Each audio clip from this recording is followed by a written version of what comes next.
हाँ तो मेरे प्यारे साथियों, कैसे हैं आप सब लोग। उम्मीद है आप लोग अच्छे होंगे, मस्त होंगे, स्वस्थ होंगे और आप लोग बोर्ड एग्जाम की तैयारी बहुत अच्छे तरीके से कर रहे होंगे। मैं पवन सिंह आपका इस प्यारे से संसार के लाइव क्लासेज में स्वागत करता हूं, जिसमें आज हम लोग बहुत ही बेहतरीन चैप्टर शुरू करने वाले हैं, जो कि है द्विघात समीकरण। आपका अभ्यास 4 है। इस अभ्यास 4 के अंतर्गत हम लोग क्या क्या पढ़ने वाले हैं, किस किस चैप्टर पढ़ने वाले हैं, वो आइए जानते हैं। 4.1 में द्विघात समीकरण का परिचय पढ़ेंगे, यानी कि 4.1 में हम पहचानेंगे कि द्विघात समीकरण को कैसे पहचाने, मतलब कौन सा द्विघात समीकरण होगा, कौन सा नहीं होगा, वो कैसे डिसाइड करें। और उसके बाद 4.2 में गुणनखंड विधि से द्विघात समीकरण के मूल ज्ञात करना सीखेंगे। ठीक है। इसके बाद 4.3 में द्विघात समीकरण के मूलों की प्रकृति ज्ञात करना सीखेंगे कि मूलों की जो प्रकृति है वो वास्तविक है कि काल्पनिक है, ये हम लोग सीखेंगे। ठीक है बच्चों, तो देखिए सबसे पहले आपको इस क्लास में क्या क्या मिलने वाला है वो जानिएगा। सबसे पहले तो आपकी न्यू एनसीईआरटी बुक है। न्यू एनसीईआरटी बुक आपको पूरी तरह से एक एक क्वेश्चन सॉल्व करवाए जा रहे हैं। ठीक है। इसके बाद आपका 4.1 के सारे क्वेश्चन होंगे, यानी पूरा का पूरा 1 शॉट होगा। किसका? 4.1 का। पूरे 4 चैप्टर का हम लोग नहीं करेंगे, क्योंकि उसको सॉल्व करने में थोड़ा वीडियो लंबी खिंच जाती है, जिसमें कम से कम 2.5 से 3 घंटे चाहिए। ठीक है। इतना समय आपके पास नहीं है ना, तो आप इतनी देर बैठ पाएंगे। तुम सीधे सीधे एक चैप्टर को 1 शॉट कराते चलेंगे, जिससे बहुत अच्छे तरीके से आपकी तैयारी हो जाएगी। ठीक है बच्चों, तो सबसे पहले आपने क्या क्या इसमें क्या क्या मिलने वाला है वो आपने जान लिया है। अब हम शुरुआत करेंगे 4.1 की। ठीक है। तो 4.1 में यहां पर कहा गया द्विघात समीकरण का परिचय, यानी द्विघात समीकरण कैसे पहचाने। तो पहले इसको हम रफ करते हैं, उसके बाद हम कैसे पहचाने उसका तरीका भी आपको हम बता देते हैं। ठीक है, क्योंकि यहाँ पर हम कुछ फार्मूले, कुछ तरीके जानेंगे। चलिए, तो सबसे पहले द्विघात समीकरण का व्यापक समीकरण पता होना चाहिए। द्विघात समीकरण का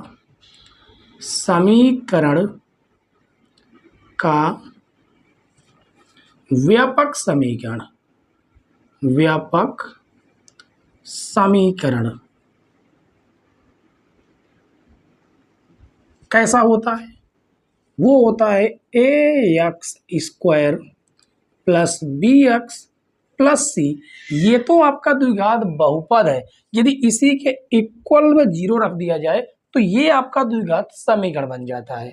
ठीक है बच्चों, तो अब जो है ये तो आपका द्विघात समीकरण का व्यापक समीकरण हो गया।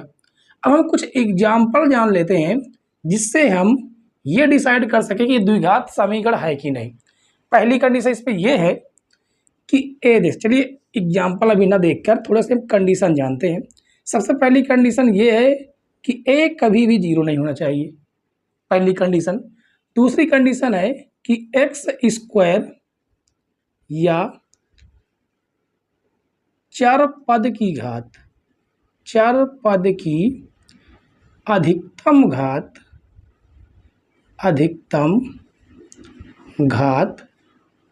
2 होनी चाहिए।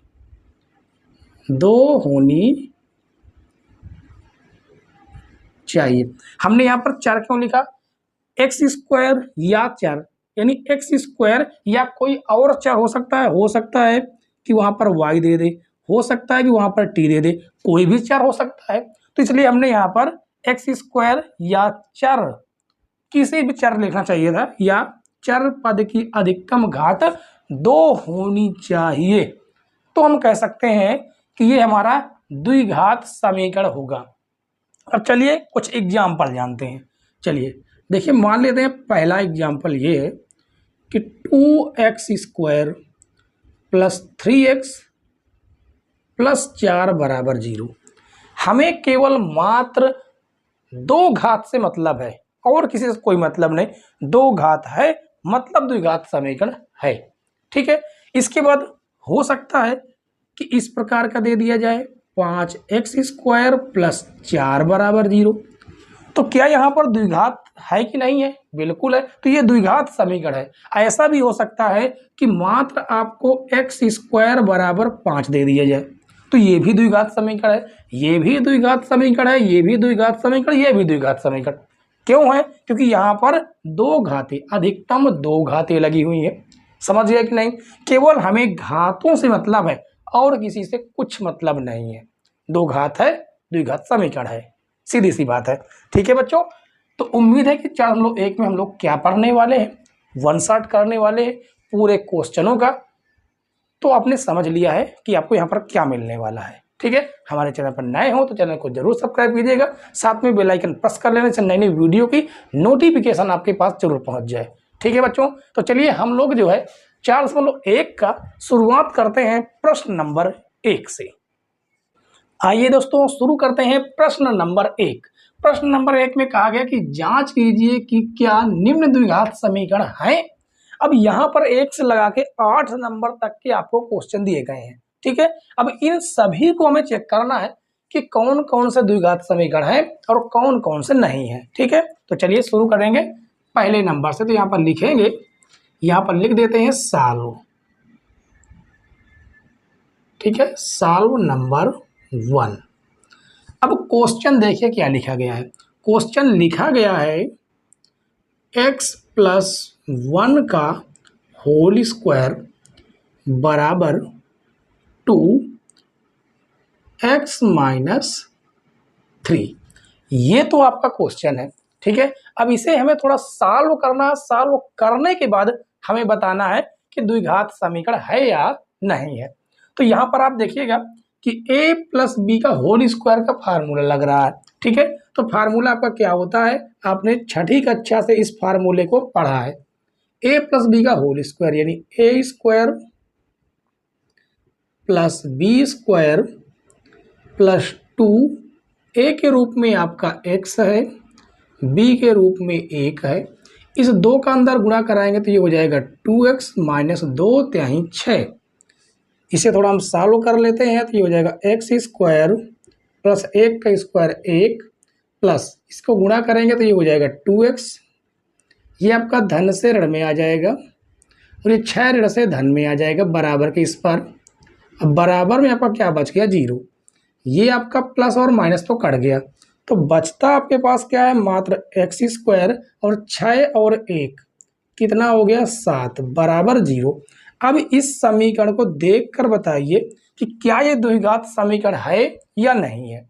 तो यहाँ पर आप देखिए द्विघात तो है, तो लिखेंगे यहाँ पर द्विघात समीकरण है। द्विघात समीकरण है, इतना काम आपको करना है। ठीक है, अब हम इस दूसरे प्रश्न को भी यहीं पर सॉल्व करते हैं। चलिए यहाँ पर लिखेंगे सॉल्व नंबर 2। ठीक है, ये दूसरा नंबर है और यहाँ पर हमें लिखा क्या गया, लिखा गया है x² माइनस का 2x बराबर -2 और उसके बाद कोष्टक में 3 - x। इसको हमें सॉल्व करना है फिर बताना है, बिना सॉल्व किए आपको नहीं बताना है। तो देखिए ये हो जाएगा आपका x² माइनस का 2x बराबर -2 का गुणा 3 के साथ हो जाएगा तो माइनस का 2 6, माइनस माइनस हो जाएगा प्लस और गुणा करेंगे तो ये हो जाएगा 2x। इन सबको उधर से इधर लाइएगा तो ये हो जाएगा x² माइनस का 2x प्लस का 6 और माइनस का 2x बराबर में बचता 0। तो ये आपका हो जाएगा फाइनल x² माइनस का 2x माइनस का 2x तो माइनस का 4x प्लस बराबर 0। अब ये देखकर बताइए क्या ये द्विघात समीकरण है कि नहीं। इसमें अधिकतम घात कितनी है, 2 है। जब घात अधिकतम 2 है तो इसका मतलब है कि द्विघात समीकरण है। तो लिखेंगे द्विघात समीकरण है। ठीक है, अब इसके बाद हम तीसरा प्रश्न सॉल्व करते हैं। तो तीसरा प्रश्न जो है यहीं पर हम सॉल्व कर लेते हैं। यहाँ पर तीसरा नंबर जो कि हमें क्या दिया गया है, क्वेश्चन पहले लिखते हैं, x माइनस 2, उसके बाद है x प्लस 1, x प्लस 1 बराबर x माइनस 1 और इनटू में है आपका x प्लस 3। ये क्वेश्चन है। अब इसे हमें क्या करना, पहले आपस में गुणा कराना है। तो गुणा कराएंगे, चलिए देखते हैं क्या आता है। x का गुणा x के साथ कराएंगे तो हो जाएगा x स्क्वायर, x का गुणा 1 के साथ हो जाएगा तो प्लस का हो जाएगा x, माइनस 2 का आप गुणा कराएंगे दोनों के साथ तो माइनस का 2x और 2 एक अन्नम 2 यानी माइनस का 2 बराबर। अब इनका आपस में मल्टीप्लाई कराएंगे, मल्टीप्लाई करना आपको पहले से ही पता है, ठीक है। चलिए x का गुणा x में कराएंगे तो ये हो जाएगा x स्क्वायर, x का गुणा 3 के साथ तो हो जाएगा प्लस का 3x, माइनस 1 का गुणा आप दोनों के साथ कराएंगे तो माइनस का x और माइनस का 3 हो जाएगा। अब देखिए इसे थोड़ा हम और सॉल्व करते हैं तो एक्स स्क्वायर, ये देखिए इनको, इन दोनों को देखिए, माइनस का 2x और प्लस का x तो माइनस का x माइनस का 2 बराबर ये हो जाएगा एक्स स्क्वायर, इन दोनों को थोड़ा सॉल्व कीजिएगा, प्लस का 3x माइनस का x तो हो जाएगा प्लस का 2x और माइनस का 3। अब इन्हें हम इधर पक्षांतर करेंगे, तो जब पक्षांतर होकर आएंगे तो ये हो जाएगा एक्स स्क्वायर माइनस का x माइनस का 2, प्लस से ये माइनस में आ जाएगा, ये माइनस का 2x और माइनस का 3 बराबर से प्लस का हो जाएगा बराबर 0। तो यहाँ पर देखिएगा एक्स स्क्वायर प्लस का एक्स स्क्वायर माइनस का कट जाएगा। तो यहाँ पर थोड़ा हम और सॉल्व करते हैं तो माइनस का x माइनस का 2x बनकर हो जाएगा माइनस का 3x और ये प्लस का 3 माइनस का 2 तो ये हो जाएगा आपका प्लस का 1 बराबर 0। अब इसे देखकर बताइए क्या इसमें अधिकतम घात 2 है क्या, तो आप कहेंगे बिल्कुल भी नहीं, कहीं पर 2 घात नजर ही नहीं आ रही है, इसका मतलब है कि द्विघात समीकरण नहीं है।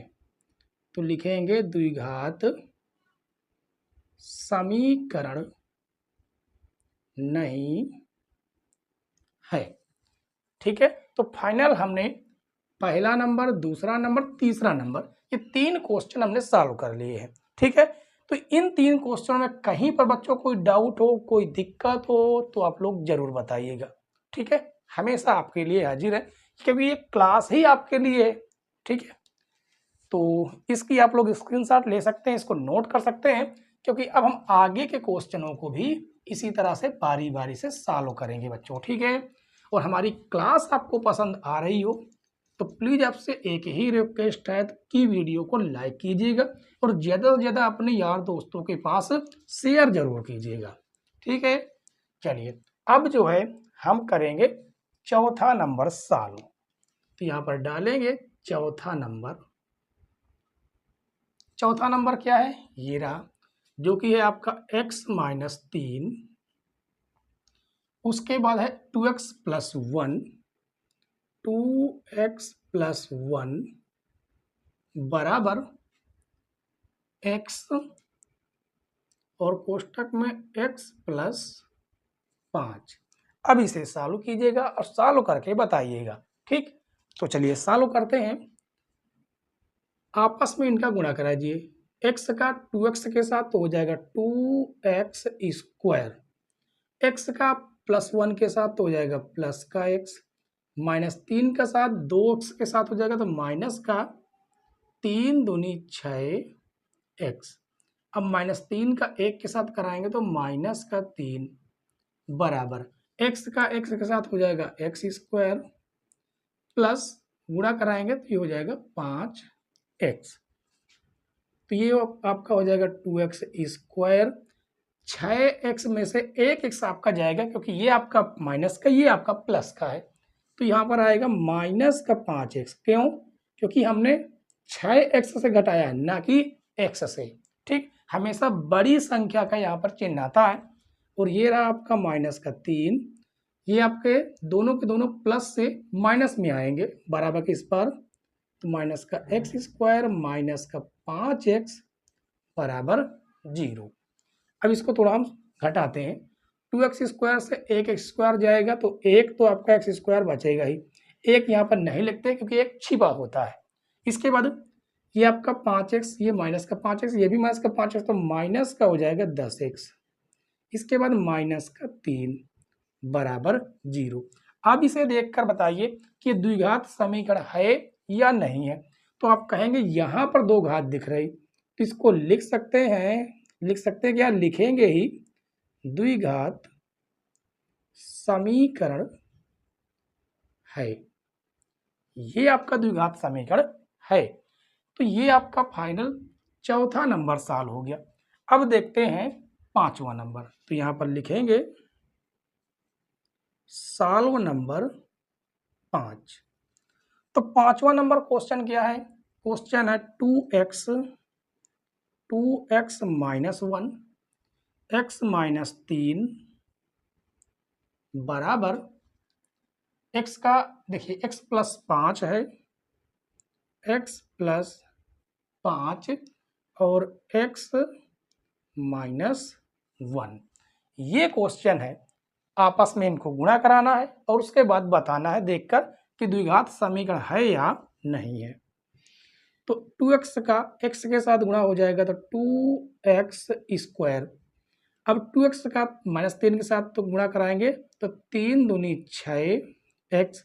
अब माइनस 1 का गुणा इन दोनों के साथ हो जाएगा तो माइनस का x माइनस माइनस प्लस 3 एकन्नम 3 बराबर x का गुणा x के साथ कराएंगे तो ये हो जाएगा x²। x का गुणा माइनस 1 के साथ तो माइनस का x। अब 5 का गुणा कराएंगे इन दोनों के साथ तो प्लस का 5x और 5 एकन्नम माइनस 5। ठीक है, इन्हें थोड़ा सॉल्व करेंगे तो 2x²। यहाँ पर देखिए माइनस का 6 माइनस का x तो ये हो जाएगा माइनस का 7x प्लस में 3 बराबर x²।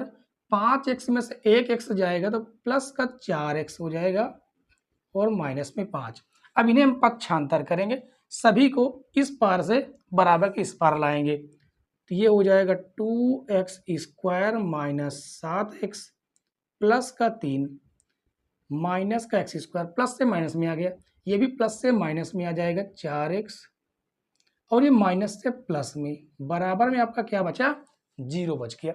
इसे थोड़ा सॉल्व करेंगे तो यहाँ पर है 2x², यहाँ पर है मात्र है माइनस x²। तो 2x से 2x² से एक x² घटेगा तो बचेगा एक x²। एक यहाँ पर लिखते नहीं, एक छिपा होता है।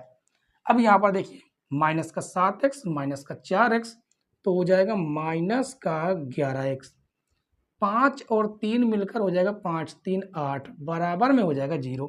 अब बताइए ये द्विघात समीकरण है या नहीं। अधिकतम घात कितनी है, 2 है तो यहाँ पर लिखेंगे द्विघात समीकरण है, द्विघात समीकरण है। ठीक है बच्चों, अब इसके बाद जो है ना हम यहीं पर आपका अगला क्वेश्चन सॉल्व कर देते हैं।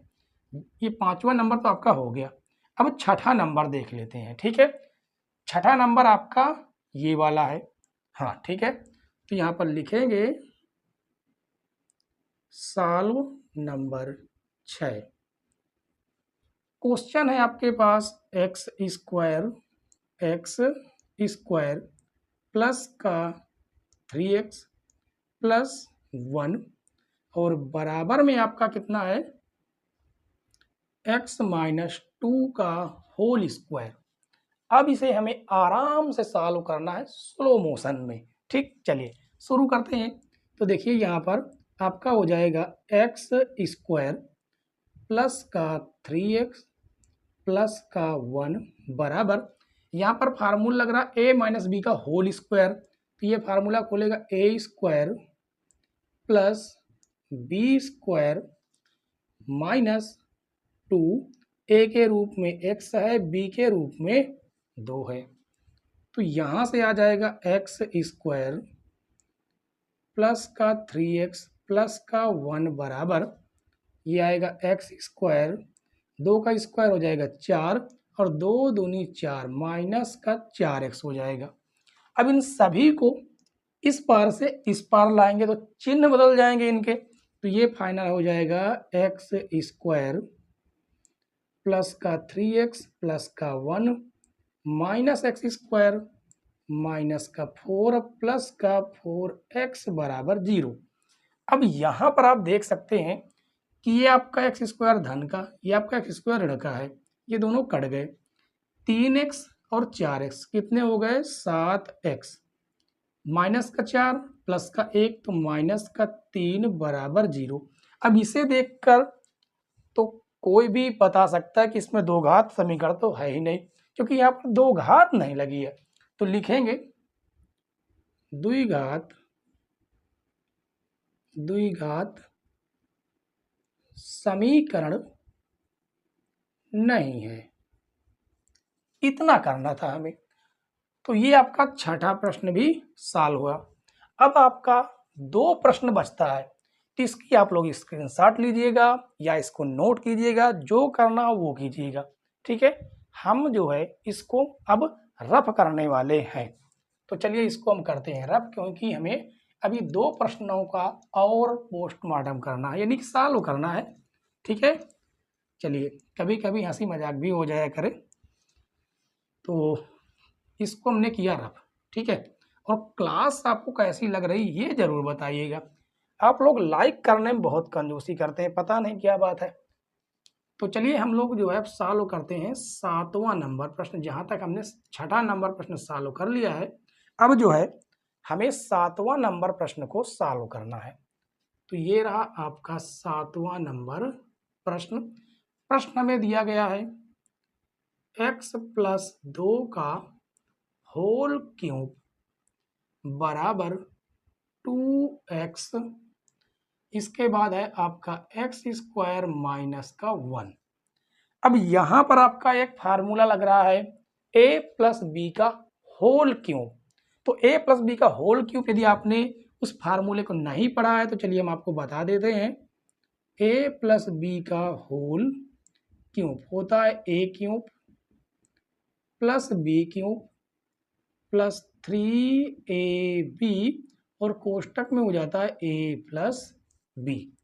इस फार्मूले का हम इस्तेमाल यहां पर करने वाले हैं। तो देखिए a क्यूब यानी x का होल क्यूब, b क्यूब यानी 2 का होल क्यूब प्लस 3, a के रूप में आपका x, b के रूप में आपका 2 और कोष्टक में हो जाएगा x प्लस 2 बराबर, यहाँ पर तो मात्रा में गुणा करना है। ये हो जाएगा 2x स्क्वायर, यहाँ पर है 1x, ये हो जाएगा तो हो जाएगा 3 घात, और इसका गुणा इसके साथ करेंगे तो माइनस का हो जाएगा 2x। ठीक है, अब इसे थोड़ा सॉल्व करते हैं तो ये हो जाएगा x क्यूब प्लस 2 का क्यूब मतलब 8, 2 तिहाई 6x और कोष्टक में अभी भी आपका x प्लस 2 है और बराबर में 2x क्यूब माइनस 2x। तो ये आपका फाइनल आएगा x क्यूब प्लस 8 प्लस गुणा करेंगे तो 6x स्क्वायर प्लस का 6 दूनी 12x, ये आपका धन से ऋण में आ जाएगा 2x क्यूब, ये ऋण से धन में आ जाएगा 2x बराबर में हो जाएगा 0। ठीक, चलिए अब यहाँ भी x क्यूब है, यहाँ भी x क्यूब है, ये माइनस का 2x, ये माइनस का 2 है, ये यहाँ पर प्लस का है, यानी 2 में से 1 घटेगा तो आपका आएगा माइनस का x क्यूब। फिर इसके बाद बड़ी घात कौन सी है 6x स्क्वायर, इसके बाद इसे देखिए जाए 12x और 2x तो प्लस का हो जाएगा 14x। इसके बाद आपका मात्र 1 है जो कि अचर है, वो है प्लस का 8 बराबर 0। देख कर बताइए क्या आपको द्विघात समीकरण लग रहा है? ये त्रिघात समीकरण है, इसमें 3 घात है, अधिकतम 3 घात है। तो सीधी सी बात है कि द्विघात समीकरण नहीं है, द्विघात समीकरण नहीं है। इतना काम बच्चों आपको करना था। ठीक है, तो इसको भी आप लोग नोट कीजिएगा। नोट करने के बाद, क्योंकि हमें जो है ये आपका 7वां प्रश्न तो सॉल्व होगा, अभी 8वां प्रश्न बाकी है। ठीक है, तो इसको नोट कीजिएगा क्योंकि इसको हम रफ करने वाले हैं। ठीक है, चलिए इसको करते हैं रफ। आपने इसको नोट किया होगा, या तो आपने स्क्रीनशॉट ले लिया होगा, या तो वीडियो को रोक कर आप नोट कर सकते हैं। फेयर जरूर बनाने चाहिए। चलिएगा, सबसे जरूरी है कि आपको मैथ की फेयर जरूर बनी होनी चाहिए। ठीक है, क्यों बनी होनी चाहिए? वो आपको पेपर टाइम में बहुत हेल्पफुल रहेगी, वो पेपर में बहुत मदद करेगी। ठीक, तो चलिए 8वां नंबर सॉल्व करते हैं। तो यहाँ पर लिखेंगे 8वां नंबर, और क्वेश्चन है आपका x cube minus 4 x square minus का एक्स प्लस 1 बराबर एक्स माइनस 2 का होल क्यूब। ये है क्वेश्चन। इस बार इसने a माइनस बी का होल क्यूब कर दिया। तो बस क्वेश्चन इस फार्मूले को कुछ नहीं करना, जहां पर आपका प्लस दिख रहा वहां पर आपको बस माइनस लगाते चलना, बस समझ लीजिए फार्मूला आपका बन के तैयार हो गया। ठीक, तो इसी फार्मूले का हम लोग इस्तेमाल करेंगे। तो इधर बराबर में आपका दिया गया है X cube minus 4x square minus X plus 1 बराबर a माइनस बी का होल स्क्वायर यानी a माइनस बी का होल क्यूब यानी a cube minus B cube minus 3 a के रूप में x और b के रूप में आपका 2 है, और कोष्टक में हो जाएगा x माइनस 2। तो यहाँ पर हो जाएगा आपका, इस पर तो कुछ होगा नहीं, कुछ चेंज नहीं होगा। ये आपका a cube minus 4x square minus X plus 1 बराबर, इसे करेंगे खोलेंगे तो a क्यूब माइनस 2 का क्यूब करेंगे तो 8 आएगा, और 2 तिहाई माइनस 6x कोष्टक में x माइनस 2। तो ये हो जाएगा x cube minus 4x square minus X plus 1 बराबर x cube minus 8 minus 6x के अंदर गुणा करेंगे तो माइनस का 6x स्क्वायर होगा, माइनस माइनस हो जाएगा प्लस, 6 दूनी 12x। अब इन सभी को पक्षांतर कीजिएगा, इधर लाइएगा, तो x cube minus 4x square minus का x प्लस 1, ये धन से ऋण में आ जाएगा, ऋण से धन में, ये ऋण से धन में, और माइनस 12x हो जाएगा, प्लस से माइनस में आएगा, माइनस का 12x बराबर में आपका क्या बच गया? 0 बच गया। अब यहाँ पर देख सकते हैं x क्यूब प्लस का x क्यूब माइनस का कट जाएगा। इसके बाद देखिए ये रहा आपका x स्क्वायर माइनस का 4x स्क्वायर, ये प्लस का 6x स्क्वायर, तो 6x स्क्वायर से माइनस 4x स्क्वायर घटेगा तो आएगा आपके पास 2x स्क्वायर। अब सिंगल x वाला देखिएगा, यहाँ पर माइनस x, यहाँ पर माइनस 12x, 12 और 1 हो जाएगा माइनस का 13x, और ये 8 और ये 1 कितना हो गया? 9 बराबर हो गया 0। अब इसे देखकर बताइएगा क्या इसकी अधिकतम घात 2 है? क्या यह दो घात समीकरण है? इसको कह सकते हैं दो घात समीकरण की? नहीं। तो आप यहाँ पर सीधे सीधे देखकर बता सकते हैं कि इसकी घात कितनी है? 2 है। इसका मतलब है कि ये द्विघात समीकरण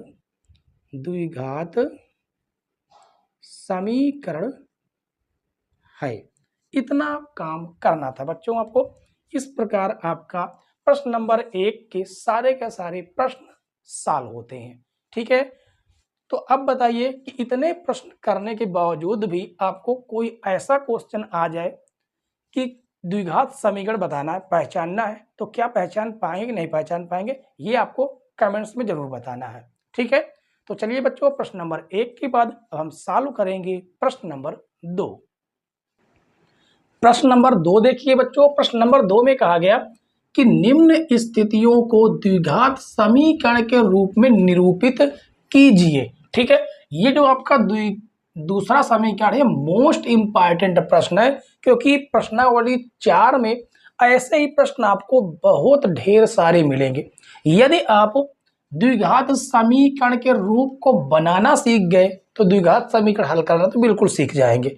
बस मेन ये है। ठीक है, तो चलिए, तो प्रश्न नंबर पहले में ये कहा गया है कि एक आयताकार भूखंड का क्षेत्रफल 528 मीटर स्क्वायर है। कैसा है? आयताकार। आयताकार कैसा होता है? इस प्रकार का। ये होता है आपका आयताकार,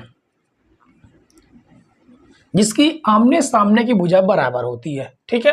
और कहा कि इसका जो क्षेत्रफल है वो 528 मीटर स्क्वायर है।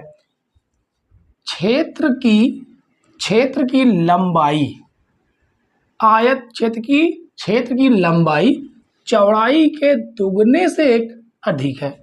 यानी कि इसकी जो लंबाई है ना, वो लंबाई चौड़ाई के दुगने से एक अधिक है। तो हमें चौड़ाई पता होनी चाहिए। तो चौड़ाई मान लेते हैं कि चौड़ाई हमारी कितनी है, x मीटर है। तो जो लंबाई हो जाएगी ना, वो लंबाई इसके दो गुने से, चौड़ाई के दो गुने से एक अधिक होगी, ये कहा गया है। ये आपका मीटर में और ये भी मीटर में है। और कहा गया है हमें भूखंड की लंबाई व चौड़ाई ज्ञात करनी है। तो चलिए यहाँ पर जो भी हमने माना है उसे हमें लिखना होगा, ठीक है। तो लिखते हैं, माना आयताकार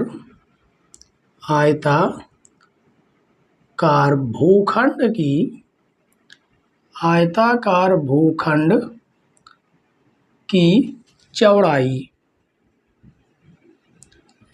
बराबर x मीटर। और हमने लंबाई, अब लंबाई क्या हो जाएगी, तो यहाँ पर लिख देते हैं लंबाई बराबर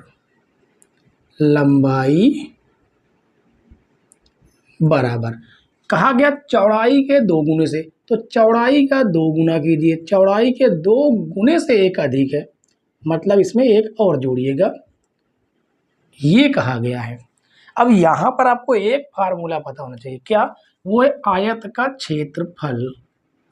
तो आयत का क्षेत्रफल बराबर, जो आयत का क्षेत्रफल होता है उसका फार्मूला होता है लंबाई गुणे चौड़ाई, ठीक। तो देखिए हमें क्या दिया गया है, भूखंड का क्षेत्रफल, यानी आयताकार भूखंड का क्षेत्रफल। तो यहाँ पर लिखेंगे प्रश्नानुसार, यानी जो प्रश्न में कहा गया है। तो लिखेंगे आयताकार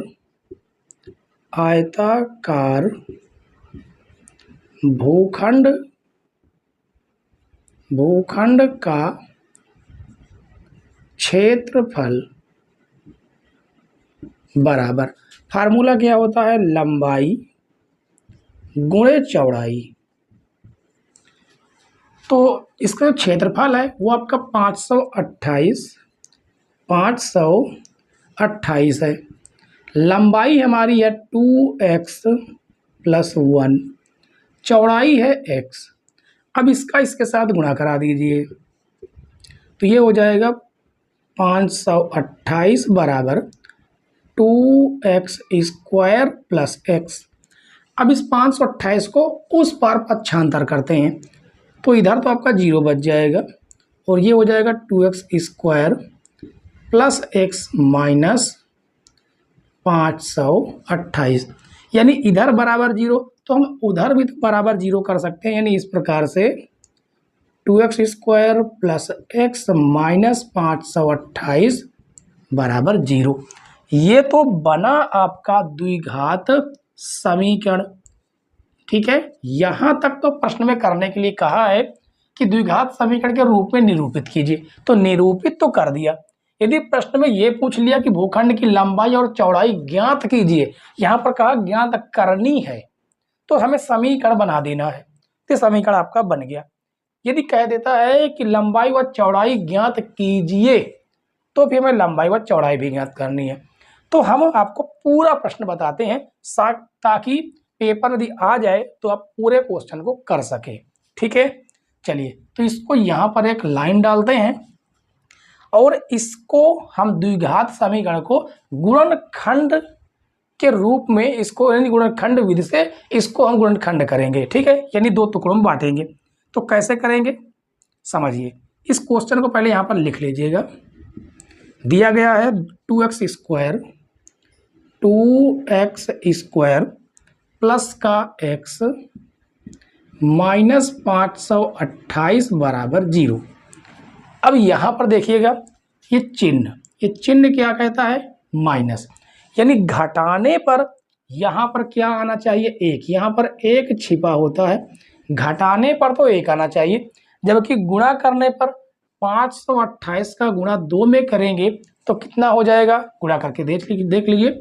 2 8 16 के 6 हासिल 1, 2 दूनी 4 1 5 और 2 पंचे 10। अब इसका आपको करना है गुणनखंड करेंगे तब हम पता कर पाएंगे कि ऐसी कौन सी दो संख्याएं हैं जिनको आपस में घटाने पर तो 1 मिलता है लेकिन गुणा करने पर 1056 मिलता है। तो इसका गुणनखंड करेंगे, पहले 2 से काटेंगे, 2 पंचे 10, 2 दूनी 4, 1 बढ़ेगा, 2 8 16, फिर 2 से काटेंगे, 2 दूनी 4, 1 बढ़ेगा, 2 छंग 12, 2 चौको 8, फिर 2 से काटेंगे, 2 1 2, 2 त्याही 6, 2 दूनी 4, फिर 2 से काटेंगे, 2 छंग 12, 1 बढ़ेगा, 2 छंग 12, फिर 2 से 2 त्याही 6, 2 त्याही 6, अब 3 से काटेंगे, 3 1 3, 3 1 3 और 11 1 11। अब यहाँ से आप देखिएगा कि 11 तेई 33, 11 तेई 33 और 2 दूनी 4, 4 दूनी 8, 8 दूनी 16, 16 दूनी 32। 33 से यदि आप 32 घटाते हैं तो क्या मिलने वाला है, 1 मिलने वाला है। और यदि आपस में इसका गुणा करा दें, तो क्या मिल जाएगा, आपको 1056 मिलेगा। और ऐसी संख्या की हमें ज़रूरत भी थी। तो देखिए ये आपका आएगा 2x² प्लस 1 की जगह पर रखेंगे 33 माइनस 32 और बगल में आपका x माइनस 528 बराबर 0। तो ये हो जाएगा 2x² प्लस x का अंदर गुणा करेंगे तो ये हो जाएगा 33x माइनस 32x माइनस 528 बराबर 0। अब यहाँ पर देखिएगा इन दोनों में कुछ कॉमन मिल रहा होगा जो कि है कितना, मात्र x। ठीक है, तो ये आपका हो जाएगा 2x प्लस 33। यहाँ पर आपको क्या मिल रहा है, यहाँ पर आपको मिलेगा कितना, 16 मिलेगा। कितना, वो भी माइनस का। यदि -16 का आप इन दोनों में भाग देना है तो देखिए -16 का भाग देंगे तो ये हो जाएगा प्लस का 2x, क्योंकि 16 दूनी 32 होता है, माइनस हो जाएगा प्लस, हमने माइनस कॉमन किया है। और 16 का भाग यदि आप 528 में देते हैं तो कितनी बार में जाएगा, 33 बार में जाएगा। कितनी बार में, 33 बार में, बराबर में आपका 0। अब आप देखिएगा यहाँ से क्या कॉमन है, 2x प्लस 33 कॉमन है और दूसरे कोष्टक में बचता है x माइनस 16 बराबर 0। ठीक है, अब यहाँ से हमें दो मान मिलेंगे। यदि 2x प्लस 33 बराबर 0 कर देते हैं क्योंकि ये दोनों 0 के बराबर है, तो यहाँ से हमें क्या मिलेगा, 2x बराबर माइनस का 33 और x बराबर हो जाएगा माइनस का 33/2, यानी जो कि ये क्या हो जाएगा, अमान्य। एक बार देख लेते हैं आपको पूरी तरह से दिखाई दे रहा कि नहीं दे रहा। ठीक है, यहाँ तक तो सही है। ये आपका क्या होगा, अमान्य। क्यों, क्योंकि कभी भी क्षेत्रफल की लंबाई चौड़ाई ऋणात्मक नहीं हो सकती, तो ये हो जाएगा आपका अमान्य, ये होगा आपका अमान्य। ठीक है, चलिए अब इसको देखते हैं दूसरे वाले पार्ट को। इसमें कहा गया है कि यदि x माइनस 16 बराबर 0 तो x बराबर हो जाएगा आपका 16। x का मान कितना आ गया, 16 आ गया और ये मान होगा हमारा मान्य, ये मान होगा हमारा मान्य या ग्राह बोल सकते हैं। ठीक है, चलिए तो हमें यदि चौड़ाई पता करनी थी तो हमने क्या माना था, x की वैल्यू कितनी है, 16 है, तो 16 मीटर तो इसकी चौड़ाई आ गई। अब यदि लंबाई आप निकालना चाहते हैं तो देखिए लंबाई में क्या हो जाएगा, इस x की जगह पर आपको रख देना है 16 और प्लस 1 कर देना है, तो 16 दूनी 32, 16 दूनी 32 +1 यानी कितना हो जाएगा, लंबाई हो जाएगी 33 मीटर। अब समझ में आया कि नहीं आया? उम्मीद है बच्चों कि आपको पूरा प्रश्न समझ में आ गया होगा। क्वेश्चन तो आपका यहाँ तक है, लेकिन हल आपको पूरा करना है, ठीक है? पेपर में नहीं करना है पूरा हल। पेपर में यदि पूछ लेता है कि मैं भूखंड की लंबाई व चौड़ाई ज्ञात कीजिएगा, तो आपको ज्ञात कर देना है, ठीक है? तो चलिए प्रश्न नंबर 1 फाइनल आपका सॉल्व हो चुका है। कहीं पर कोई दिक्कत हो, कहीं पर ना समझ में आया हो तो आप लोग जरूर कमेंट्स करें, ठीक? तो चलिए प्रश्न नंबर 1 के बाद प्रश्न नंबर दूसरे का पहला प्रश्न, आपका पहला पार्ट सॉल्व हुआ। इसके बाद हम देखेंगे प्रश्न नंबर 2 का दूसरा पार्ट। प्रश्न नंबर 2 का दूसरा पार्ट देखिए बच्चों, इसमें कहा गया कि दो क्रमागत धनात्मक पूर्णांकों का गुणनफल 306 है, हमें पूर्णांकों को ज्ञात करना है, ऐसा हमें द्विघात समीकरण बनाना है। लेकिन यहाँ पर तो कह दिया दो क्रमागत धनात्मक पूर्णांक, कहीं कहीं आपको ऐसा देखने को मिल जाता है जहां पर लिखा होता है दो क्रमागत विषम पूर्णांक, दो क्रमागत सम पूर्णांक। तो वो कौन कौन से सम विषम पूर्णांक है, चलिए थोड़ा उन्हें जान लेते हैं, ठीक है? तो सबसे पहले यहां पर आपको बताते हैं क्रमागत पूर्णांक। क्रमागत पूर्णांक के बारे में, वो क्या होते हैं क्रमागत पूर्णांक, ठीक है? देखिए, यदि आप कोई भी एक मान लीजिए, कोई भी एक पूर्णांक मान लीजिए, मान लेते हैं कि x, क्या मान लेते हैं x, तो इसके बाद आने वाली जो संख्या होगी वो इससे एक बड़ी होगी, यानी कि इस x में एक बड़ा होगा। इसके बाद आने वाली जो संख्या होगी वो x+2 होगी। इसके बाद आने वाली जो संख्या होगी वो x+3 होगी। इसके बाद आने वाली जो संख्या होगी वो x+4 होगी। इसी प्रकार से x+5 होगी, ठीक है? ये आपका 5 है। और इसी प्रकार से आपका x+6, इस प्रकार से आप बढ़ा सकते हैं। लेकिन कहीं पर आपको ये देखने को मिलता है कि ये आपके धनात्मक पूर्णांक है, ये आपके धनात्मक क्रमागत पूर्णांक, आप लिख सकते हैं धनात्मक क्रमागत पूर्णांक, ठीक है? कहीं पर आपको यह देखने को मिलता है कि धनात्मक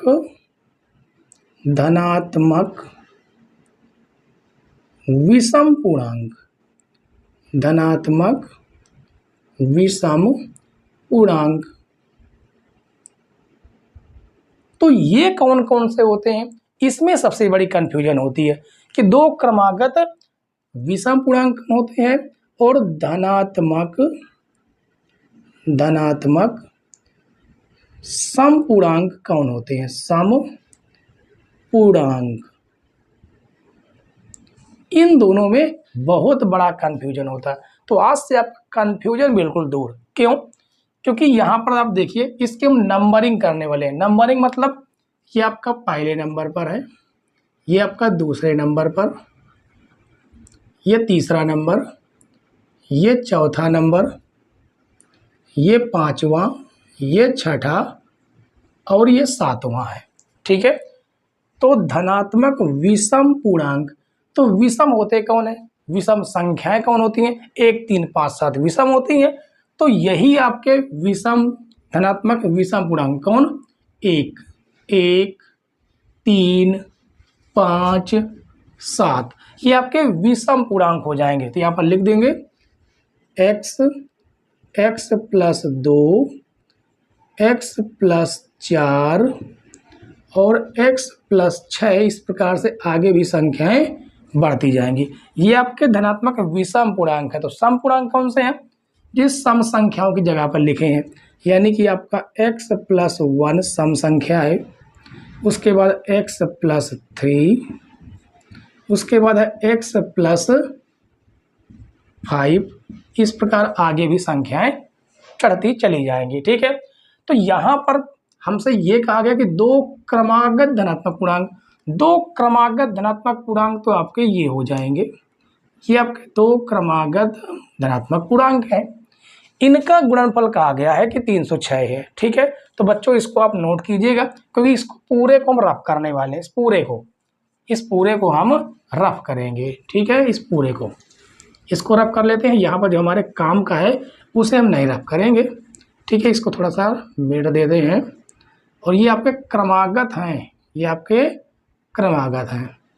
तो यहाँ पर हम लिख भी देते हैं कि माना, कहाँ पर, यहाँ पर माना धनात्मक क्रमागत पूर्णांक, यहाँ पर लिख देते हैं माना 2 धनात्मक क्रमागत पूर्णांक आपके हैं x और x+1।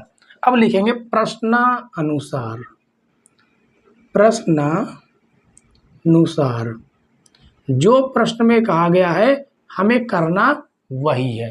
क्या कहा गया कि 2 क्रमागत धनात्मक पूर्णांकों का गुणनफल, यानी इनका गुणनफल, किनका, x और x+1 का आपस में जो गुणनफल है वो कितना प्राप्त होता है, वो प्राप्त होता है 306।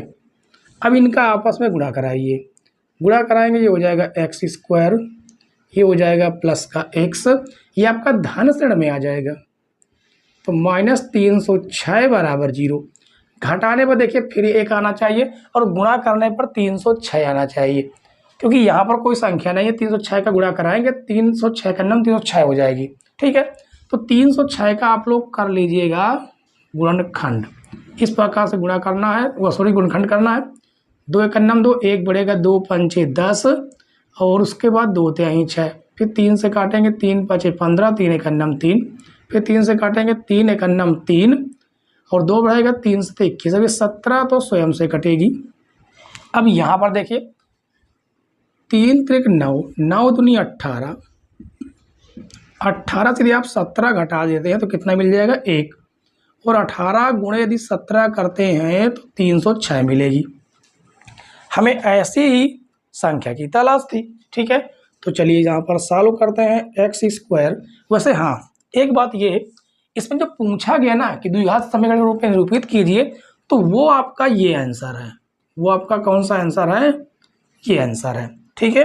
अब इसको हम आगे सॉल्व कर रहे हैं, क्या, पूर्णांक निकालने के लिए।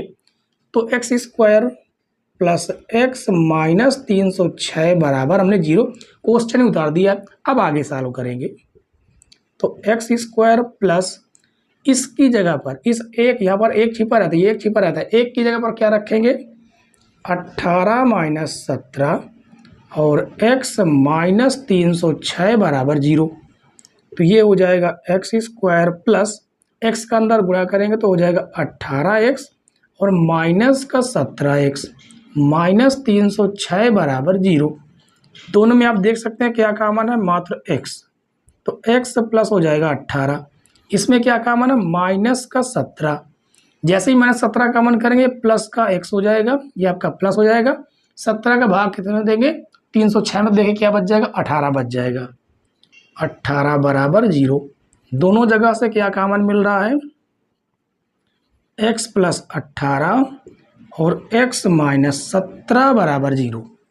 यहाँ तक यदि किसी कोई डाउट हो, कोई दिक्कत हो तो आप जरूर बताइएगा, ठीक। चलिए अब इसके बाद हम आगे सॉल्व करते हैं।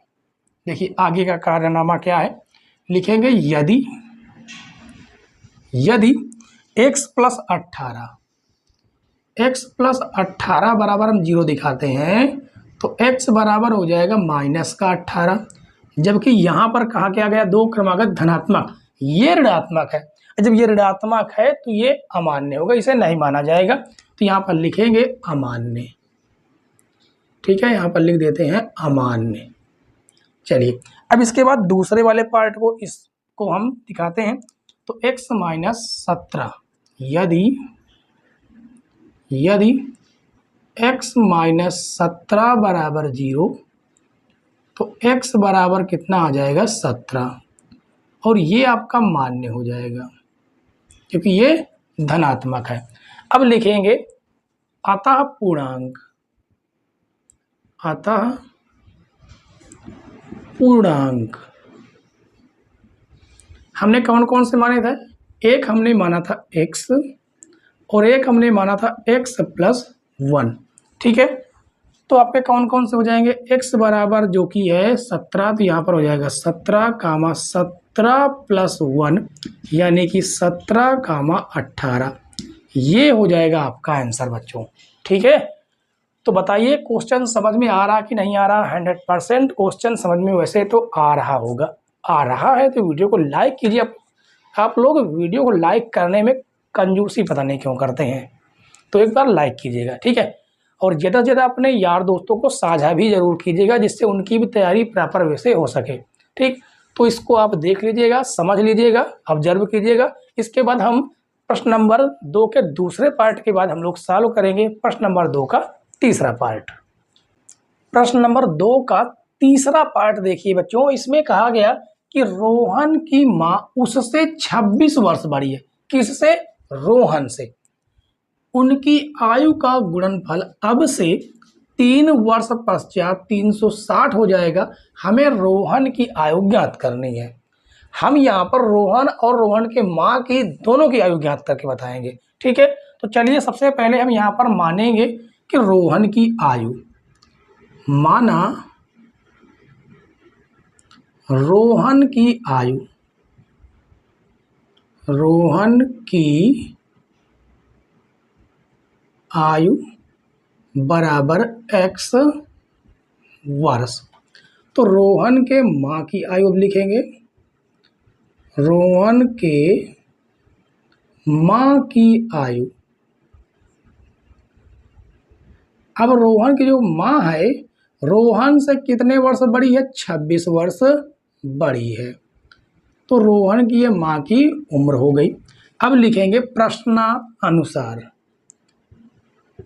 प्रश्नानुसार कहा क्या गया, चलिए पढ़िए। प्रश्नानुसार उनकी आयु का गुणनफल अब से 3 वर्ष पश्चात।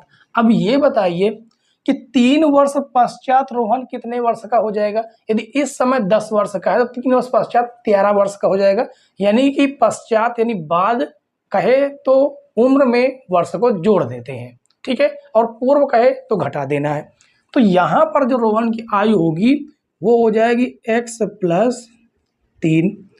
अब इसने 3 वर्ष गुजारे हैं, तो क्या इस माँ की उम्र 3 वर्ष नहीं आगे गुजरेगी? गुजारेंगे, दोनों साथ साथ गुजारेंगे ना उम्र, तो दोनों की उम्र में 3-3 वर्ष जुड़ेगा। तो ये हो जाएगा x + 26 में हमें 3 जोड़ देना है, और कहा गया है का गुणनफल, यानी इन दोनों के उम्रों का गुणनफल कितना है? 360 है, ये कहा गया है। तो थोड़ा इसे हम और थोड़ा सॉल्व करते हैं। तो x + 3, x + 26, 3 कितना हो जाएगा? 29 बराबर में आपका 360। आपस में गुणा कराइए, x का गुणा x के साथ, x², ये हो जाएगा प्लस का 29x + 3x + 3 9 27 के साथ हासिल 2, 3 दूनी 6 2 8, और ये आपका धन से ऋण में आ जाएगा इधर 360 बराबर हो गया 0। अब इसे हम सॉल्व करेंगे तो ये हो जाएगा x², ये दोनों आपके जुड़ जाएंगे, तो 29 और 3 कितना हो जाएगा? ये हो जाएगा 32। कितना हो जाएगा? 32x, और ये दोनों घटेंगे, चिन्ह आपके बड़े वाले का आएगा। देखिए घटाएगा, 360 से 87 घटाना है, तो 10 में से 7 जाएगा तो ये हो जाएगा 3। अब ये आपका बचेगा 5, ठीक है। चलिए इस तरह घटा लेते हैं। 360 से हम घटा रहे हैं कितना? 87 घटा रहे हैं, 10 में 7 गया तो हो जाएगा 3, बचा कितना? 5, हासिल लेंगे 15, 15 में से 8 जाएगा तो 7, बच गया कितना? 273 माइनस का 273 बराबर 0। अब यहाँ पर ये जो आया ना, ये आपका इस प्रश्न का आंसर है, यानी कि द्विघात समीकरण बन गया है। जबकि हमें यहाँ पर नहीं रुकना है, हमें इनकी उम्र ज्ञात करनी है। तो चलिए अब हम क्या करेंगे, घटाने पर तो 32 आ जाए, और गुणा करने पर 273 गुणा यहाँ पर करेंगे, गुणांक 1 है, 273 का हमें गुणनखंड करके ये देखना है ऐसी कौन सी संख्या है जिसे घटाने पर तो 32 आ जाए लेकिन गुणा करने पर 273 आ जाए। तो चलिए हम 273 का करते हैं गुणनखंड, 273 का 3 से काटेंगे, 3 9 27, 3 1 9 3। अब ये 91 कितने से कटेगा? 7 से कटेगा क्या? हाँ 7 से कट जाएगा, 7 1 9 7, 2 बढ़ेगा, 7 3 21। अब ये 13 से कटेगा, 13 एक अन्नम 13, घटाने पर 32 आना चाहिए, तो घटाने पर हाँ ठीक है, 13 × 3 = 39, 13 × 3 = 39 और माइनस कर देना 7। देखिए कितना आ जाएगा, 32 आ रहा कि नहीं आ रहा। और यदि 39 × 7 कर देते हैं तो आपका 273 भी आ जाएगा। ठीक, तो चलिए अब यहाँ पर हम लिखते हैं, यहाँ पर ना लिखकर हम इसको सॉल्व करते हैं यहाँ पर आगे ही। कितना रखना, चलिए हम थोड़ा से इस समीकरण को यहीं पर लिख लेते हैं। यहाँ पर एक लाइन डालते हैं और यहाँ पर लिखते हैं x² + 32 + 32x और -273 बराबर 0। तो ये हो जाएगा आपका x² + 32 की जगह कितना रख देना है, 39 - 7x और -273 बराबर 0।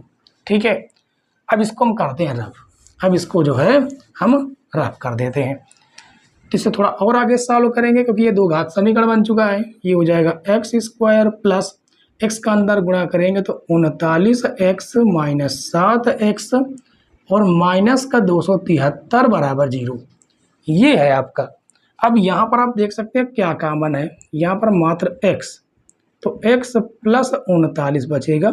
यहाँ पर -7 कॉमन है, -7 कॉमन करेंगे तो प्लस का x हो जाएगा, ये -7 प्लस हो जाएगा और 7 का इसमें भाग देंगे, कितनी बार में जाएगा, 7 × 21 बढ़ेगा कितना, 6 और 7 × 9 = 63। क्या कॉमन दिख रहा है, दिख रहा x + 39 और दूसरे कोष्टक में आपका बचेगा मात्र x - 7 बराबर 0। तो लिखेंगे अब यदि, क्योंकि दोनों 0 के बराबर है तो हमें x की वैल्यू निकालनी है, तो x + 39 बराबर 0, तो x बराबर हो जाएगा -39, क्योंकि ये आपका प्लस से माइनस में जाएगा। ठीक है, और उसके बाद यदि इसको हम दिखाते हैं, यदि x - 7 बराबर 0 तो x बराबर 7। अब ये सोच के बताइए कि x की कौन सी वैल्यू मानी जाए। तो आप ये बताइए कि आप कभी उम्र माइनस में जा सकती है क्या, पीछे आप जा सकते हैं क्या, नहीं जा सकते, यानी कि उम्र कभी माइनस में हो नहीं सकती है। तो ये वाला हो जाएगा आपका अमान्य, ये होगा आपका अमान्य, ये होगा आपका मान्य। ठीक है, तो यहाँ पर हमें क्या निकालना था, रोहन की आयु। तो यहाँ पर लिखेंगे रोहन की आयु, रोहन की आयु क्या माना था हमने, x वर्ष, जो कि कितना है, 7 वर्ष। और रोहन के माँ की उम्र, रोहन के माँ की उम्र कितनी हो जाएगी, यहाँ पर 7 रखेंगे, 7 में 26 जोड़ दीजिएगा। ठीक है, यानी 26 में आप 7 जोड़ सकते हैं तो कितना हो जाएगा, 26 में 7 जोड़िएगा तो ये हो जाएगा 33 हो जाएगा। ठीक है, कितना हो जाएगा, 33 वर्ष, 33 वर्ष। उम्मीद है बच्चों कि ये आपका दूसरे प्रश्न का तीसरा पार्ट भी बिल्कुल समझ में आ गया होगा। चलिए अब हम आज की क्लास का लास्ट क्वेश्चन देखेंगे, जो कि है आपके दूसरे प्रश्न का चौथा पार्ट। लास्ट क्वेश्चन देखिए बच्चों, लास्ट क्वेश्चन में कहा गया कि एक रेलगाड़ी 480 किलोमीटर की दूरी समान चाल से तय करती है। अब समान चाल क्या है, उस चाल को हमें मान लेना है। ठीक है, कहा गया यदि इसकी चाल 8 किलोमीटर प्रति घंटा कम होती तो वह उसी दूरी को तय करने में 3 घंटे अधिक लेती। हमें रेलगाड़ी की चाल ज्ञात करनी है, तो जो हमसे पूछा गया उसे हमें मानना होगा। ठीक है, तो लिखेंगे माना रेलगाड़ी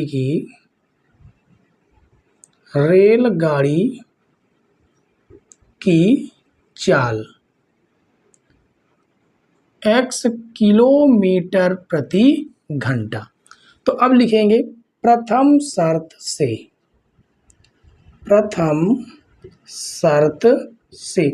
क्या है, प्रथम शर्त कि एक रेलगाड़ी 480 किलोमीटर की जो दूरी है समान चाल से तय कर रही। समान चाल में क्या माना है, x, तो उसे कुछ समय लग रहा होगा।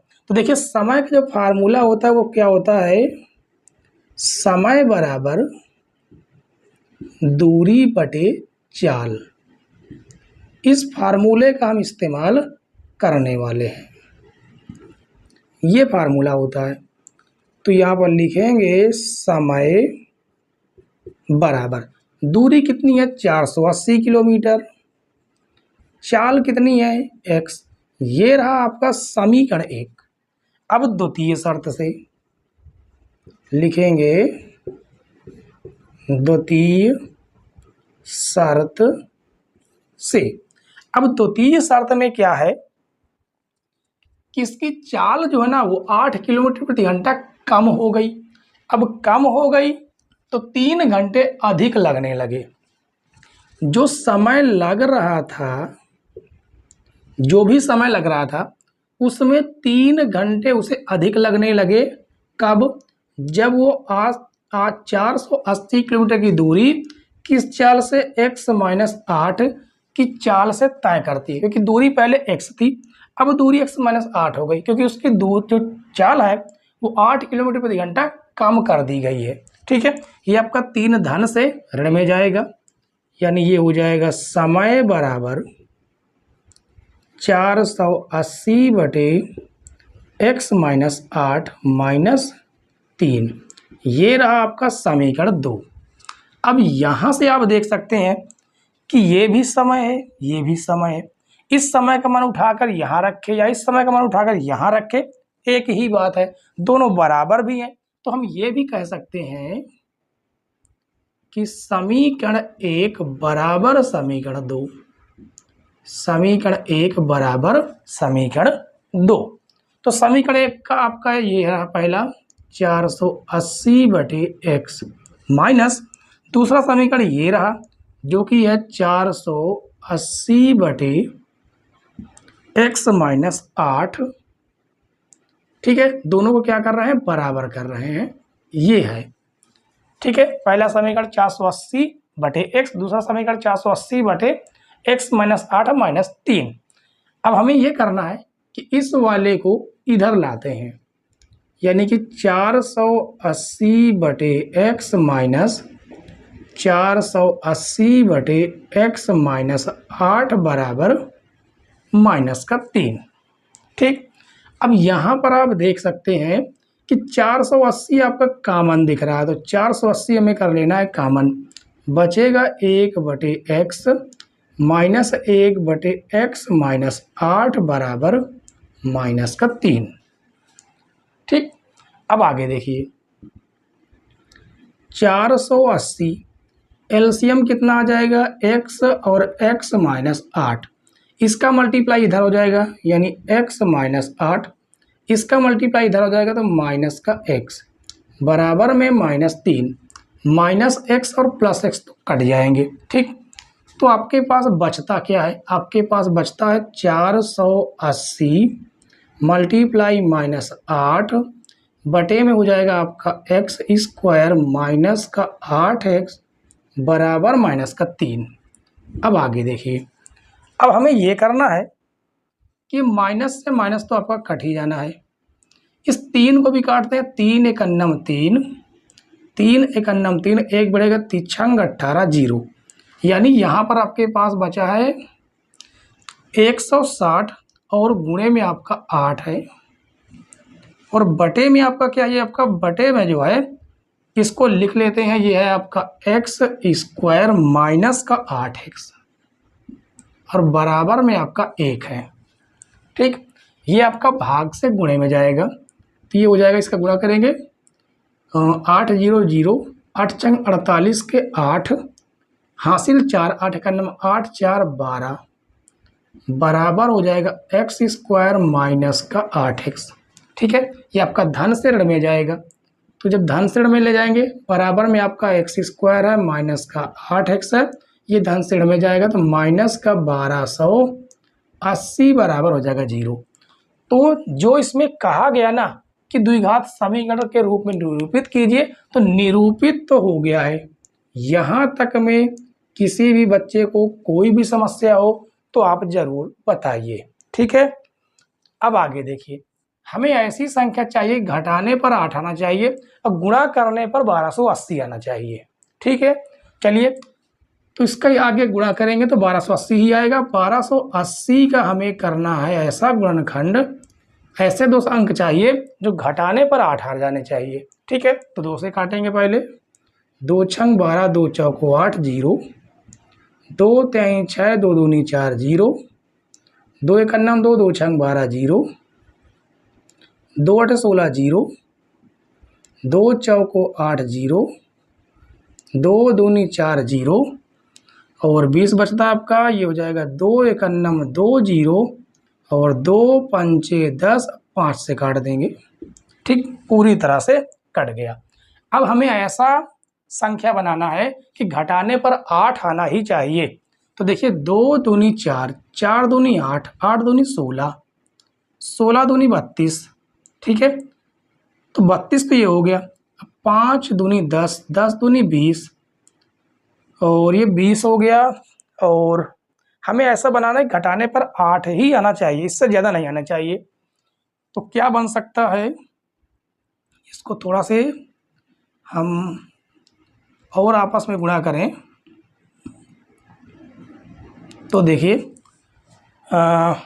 5 दूनी 10, 10 दूनी 20, 20 दूनी कितना हो जाएगा 40, 20 दूनी 40 हो गया। और 2 दूनी 4, 4 दूनी 8, 8 दूनी 16 और 16 दूनी 32, 32 हाँ बन गया। देखिए 40 से अब 32 घटाइए कितना आ जाता है 8। अब देख सकते हैं, अब 40 गुणे 32 कर दीजिए 1280 आ जाएगा। ठीक है, तो इतनी तो आप लोग इसकी स्क्रीनशॉट ले लीजिएगा, क्योंकि अब इसका हम गुणनखंड करेंगे। x की वैल्यू निकालना है, क्योंकि यहाँ पर कहा गया रेलगाड़ी की चाल ज्ञात करनी है। ठीक है, तो उम्मीद है बच्चों कि ये प्रश्न आपको समझ में आया होगा। तो इसकी आप स्क्रीनशॉट लीजिएगा। अब इसके बाद इतना हम करेंगे रफ, इतना मात्रा हम रफ कर रहे हैं। ठीक है, इतना पार्ट, क्योंकि जो है हमें समीकरण भी मिल चुका है, उस समीकरण की सहायता से हम गुणनखंड करके x की वैल्यू आराम से निकाल सकते हैं, कोई भी दिक्कत वाली बात नहीं है। तो हमें जो समीकरण दिया गया उस समीकरण को पहले लिख लेते हैं। हमें दिया गया x square minus 8x minus का 1280 बराबर 0। तो ये हो जाएगा एक्स स्क्वायर माइनस 8 की जगह पर हमें क्या रखना है, रखना है 40 माइनस 32, x माइनस 1280 बराबर 0। x का अंदर गुणा करेंगे तो ये हो जाएगा 40x माइनस माइनस प्लस हो जाएगा, माइनस अंदर जाएगा और ये हो जाएगा 32x माइनस 1280 बराबर 0। दोनों में कॉमन क्या दिख रहा है, दोनों में कॉमन x, तो x माइनस 40। अब दोनों में कॉमन क्या दिख रहा है, प्लस का 32। जब 32 कॉमन करेंगे यहाँ पर बचेगा x, यहाँ पर बचेगा 40। आप चाहें तो 32 का भाग 40 में उसमें 1280 में देकर देखिएगा। ठीक है, चलिए अब यहाँ पर आपको देखिए क्या कॉमन दिख रहा, कॉमन दिख रहा x माइनस 40 और बचता है x प्लस 32 बराबर 0। अब यहाँ से यदि हम दिखाते हैं, यदि x माइनस 40 बराबर 0 तो x बराबर कितना आ जाएगा 40, और यदि x प्लस 32 बराबर हम 0 दिखाते हैं तो x बराबर माइनस का हो जाएगा 32। और एक बात आपको पहले से पता है कि चाल कभी ऋणात्मक नहीं हो सकती है, तो ये तो हो जाएगा आपका अमान्य, ये हो जाएगा आपका अमान्य, माना कौन जाएगा, ये मान्य होगा। तो लिखेंगे अतः रेलगाड़ी की चाल बराबर कितनी है, 40 किलोमीटर प्रति घंटा। ये रहा बच्चों आपका आंसर। तो अब बच्चों आप जरूर कमेंट्स करके बताइएगा कि जो आज की क्लास थी वो आपकी कैसी लगी, पढ़ने में मज़ा आ रहा या नहीं आ रहा, ये जरूर बताइएगा। और आपसे एक ही गुजारिश है कि वीडियो को लाइक कीजिएगा, चैनल पर नए हो तो ज़रूर सब्सक्राइब कीजिए और साथ में बेल आइकन प्रेस करना बहुत ही ज़रूरी है, जिससे आपको नई नई वीडियो की नोटिफिकेशन सबसे पहले आपके पास पहुंच जाए, कोई भी वीडियो मिस आपसे ना होने पाए। ठीक है बच्चों, एक बोर्ड एग्जाम आने वाले हैं, बहुत से ऐसे इंपॉर्टेंट वीडियो आपके लिए हम प्रोवाइड करेंगे जो कि आपको बोर्ड एग्जाम की दृष्टि से बहुत ही महत्वपूर्ण होंगे। ठीक है, तो चलिए हम मिलते हैं अगली क्लास में, तब तक के लिए बाय बाय, टाटा।